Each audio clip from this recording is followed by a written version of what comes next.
के हुन्छ हैन त्यो त गोरु जस्तो छ हौ हेर्दै खोइ त अर्ना ए यो यताका यो रातो खैरो चाहिँ के हो गाई हो अर्ना हो यहाँ बिचमा छ नि पर रहेछ यो छेउको यो त गोरु जस्तो छ हेर्दै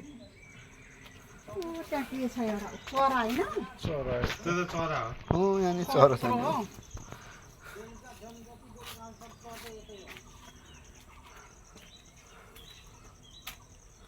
चरा पनि गोरु जत्रै छ त अनि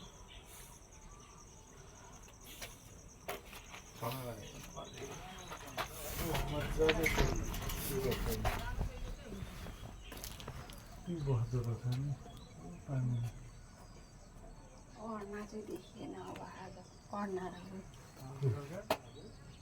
गोही र अर्ना मेरो अर्ना हो रे नि त कालो कालो गोरु नै कस्तो खालको हुँदो रहेछ नि होइन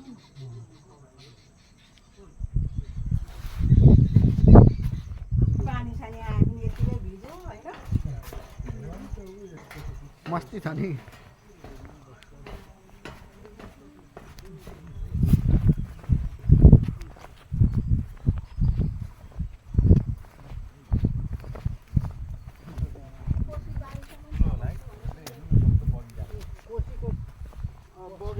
सानो हुन्छ नि ठुलो कोसी त उता छ नि ठुलो उता चाहिँ सानो छाँगा हो ठुलो कोसी जान्छ होइन है ठुलो कोसी त अब यताबाट भेट्दैन सर यताबाट त उता निस्किन्छ कोसी बेरेजै जानुपर्छ यताबाट उता पनि निस्किन्छ प्रकाशपुर निस्किन्छ यही बाटो निस्किन्छ यो बाटो तपाईँको प्रकाश चत्रा प्रकाशपुर के भन्छ चत्रा अनि धरानसम्म जान्छ यो पाउँछ पाउँछ भन्छ यो गाडीहरू आएको उताबाट आएको पनि हुन्छ है टिकट देखाउनु पर्छ होला हामीले टिकट त्यहाँ प्रकाशपुरमा लिनुपर्छ यहाँ त यहीँ कुसा भइहाल्यो यहाँबाट तपाईँ यहाँबाट जाँदा भने केही फरक पर्दैन यहाँको टिकट त देखाउनु पर्छ यहाँको